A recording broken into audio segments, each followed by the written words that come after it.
Okay, everyone, it is November 2nd, 2012, Friday, beginning of the weekend, 4:05 p.m. Eastern Standard Time.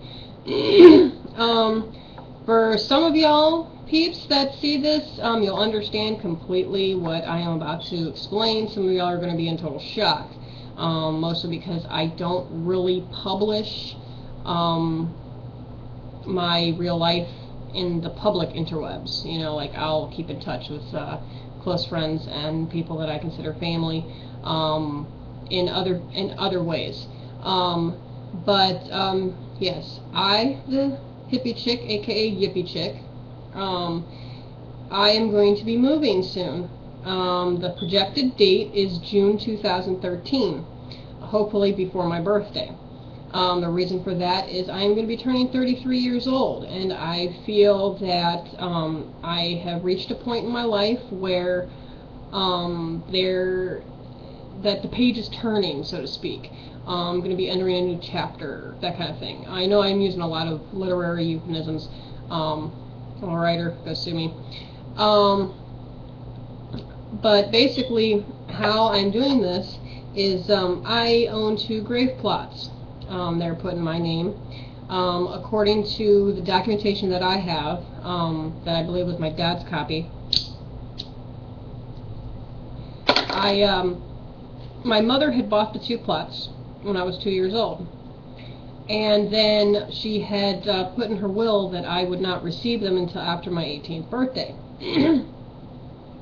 Well, shortly after my godmother passed away in 1998, I get these letters from Crown Hill Cemetery in Twinsburg, Ohio, notifying me that I am the owner of 2 grave plots. Now, after dealing with the death of another loved one had just recently before that, I was a little bit kind of off-put by the whole morbid theme of death that was surrounding me at that time. But over the last 14 years, those plots have just been sitting there, you know, gathering dust or whatever. And those plots have appreciated quite a bit, because when I first called back in 1998 to inquire about these plots, about whether or not it was true that I owned them, because I didn't believe it, because I don't believe anything that I read, I was assured that yes, I did indeed own these plots. They were in my name. They rattled off all these, you know, details that only me or close family members, biological family members, would know. And I was like, okay, that sounds legit, you know, fine. And then I think about a year later, I went out to visit my cousin Debbie, and she lives in Columbus, but she had to transport her grandmother, aka Graham, back up to Parma. And that's where she was living at the time. And I said, well, Parma's pretty much Cleveland, right? Because you know, after being gone for so long, I wasn't familiar with Ohio that much anymore. And she said, well, yeah. I said, we're going to be traveling south to north, right? And she's like, yeah. I was like, okay. I was like, is there any possible way that we could stop on the way and, you know, go to Twinsburg? And she's like, I don't see why not. Why? And I said, well, my mother's buried there. She's like, oh, yeah, she is. She's like, you want to visit her grave? And I said, well, I didn't have the opportunity to see it when she was put in the ground, so yeah, I would like to, if it's possible. I was like, I mean, if it can't be possible, it's fine. She was like, no, it's fine, it's cool. So we went, and you know, I got to see my mom's grave. It's very small, humble looking, just a little base where you could screw on a vase onto it. It has her name around the edges in gold. You know, very simple. It kind of pissed me off, though, because like all the other plots around my mom's plot is like all fancy dancy and shit, and it's like, oh great, you know, her family was so wealthy that they could have bought her a frickin', you know, headstone and everything, but they didn't bother. You know, it was kind of like that final insult to her, which I thought was really wrong, but whatever. Anyway, so basically, yeah, so those plots have appreciated quite a bit over the years. I called last month and spoke with someone from Crown Hill. They informed me that over time, those plots gain in value, particularly if they were bought at a certain time when certain plots were being sold. He looks it up. Like I said, well, they were bought in 1982. He looks it up and he's like, oh yeah, those plots are probably right now they'd probably be worth such and such. And I'm not going to say the exact number on here, but I almost fell out of the car. So those two plots, hopefully if I get a decent price on them, will be more than enough for my initial vacation, to kind of get things established and whatnot, and then also to file for my divorce. Now, those of you that understand, you know, cool. Those of you that are in total shock, yes, I'm sorry, me and Chuck are not that match made in hell that everybody thought. You know, it's just absolutely, we get along better as friends, and it's just better that way. That's all it is. And, you know, we're going our separate ways, and I'm really anxious to get on with my life, okay? And then my vacation is probably going to be around in February of 2013, and then my divorce proceedings, I don't know how long those will take, particularly since it's going to be a no contest divorce, and I am going to be petitioning for the judge to look at not just the best interests of the children, but also to try to at least honor the children's wishes. They wish to remain with their fathers in this state, and quite frankly, I'm not going to stand in my baby's way of what they want, you know, especially when it comes to matters of the heart. And as much as it pains me to, you know, move so far away from them, my health is just getting so bad, you know, and I need a change of scenery in order to prolong my life. I'll just be blunt. I was diagnosed with stage 2 hypertension. I have stress-induced acid reflux problems. It's just the stress is literally eating me up, tearing my body down. My body is not the way that it used to be 12 years ago. It's just really not. And even before then, yeah, 12 years ago. Yeah. You know, I was extremely robust and healthy 12 years ago, and now my health is in the basement.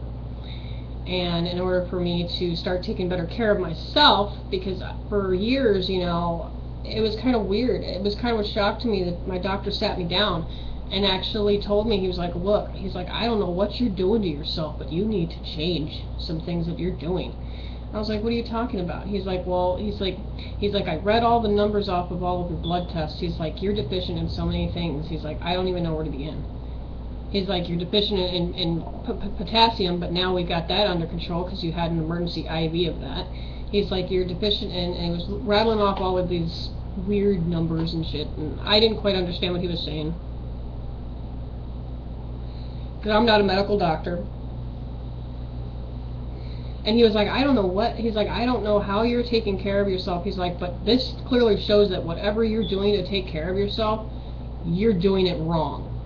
And I was just like, how dare you? You know, like my first initial reaction was, how dare you tell me how to live my life? But he's my doctor, you know, I mean, he you know, he quite literally saved my life. He realized just how badly anemic I was after giving birth to Nathaniel, and he pulled me out of that. And, you know, he's excellent with the children. You know, that's another reason why, you know, I'm kind of relieved that the children are going to be staying here, because they're going to be staying with the same doctor. And he's a damn good doctor, and he's damn good at what he does. And he's a no-nonsense, very grandfatherly type to the children. And they like him, and they trust him, you know, and who am I to, you know, yank them away from their friends, from their fathers, from, you know, what they know, you know? I mean, you know, they're not in any danger. We've put a lockdown on, you know, on certain situations and everything, you know, and as much as, you know, I personally don't get along with my children's fathers, but they instinctively know what's right for the children, and they're willing to work with me as a team to make sure that we're all on even footing with the children. And I think that's what's most important, you know, whatever beef that I have with them relationship-wise, that doesn't matter. That's all It's all stupid shit, you know. And you know, me moving, I will be getting my health back. I'll be getting back on my feet. I'll be learning how to be independent again. You know, all of these things that I've been needing to do for a very long time. You know, and then later on down the road, if the kids want to move in with me, that's fine. I have no problem with that whatsoever. They're my babies, and they'll always be first in my mind and in my heart. But I need to get myself established and get my life on better terms, health-wise, and it's just overall just a better thing. And so, you know, in about 6 or 7 months' time, I may not be keeping up this video blog. Maybe posting very occasionally. I'm already starting to slowly let go of Second Life as well. Facebook is a little bit easier to drop because all I have to do is just message people my contact information, people that I want to stay in touch with, and, you know, believe me, y'all will get my contact information. You know, y'all know who you are. I'm not completely dropping off the planet.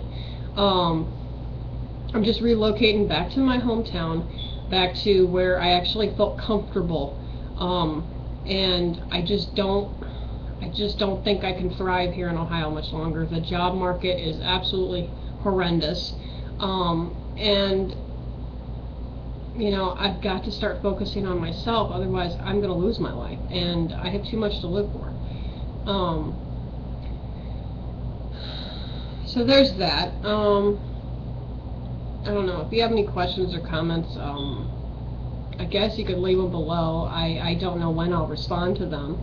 But if you have other ways of contacting me, you can contact me through there, and I'll get back in touch with you, you know, as soon as I'm able. Today I'm kind of having an off day where I'm really frustrated. I really want to get this ball rolling. I probably won't be able to get a lot of it rolling for sure, definite, until after the holidays, because, you know, I don't want to up and move in the middle of holidays. I mean, what kind of family memory is that? You know, that'd be pretty fucked up of me. So, I mean, I'm trying to do this as very delicately as I possibly can, but at the same time, you know, I'm really anxious for shit to get moving. And so, that's pretty much it. So, hope y'all are having a good day, and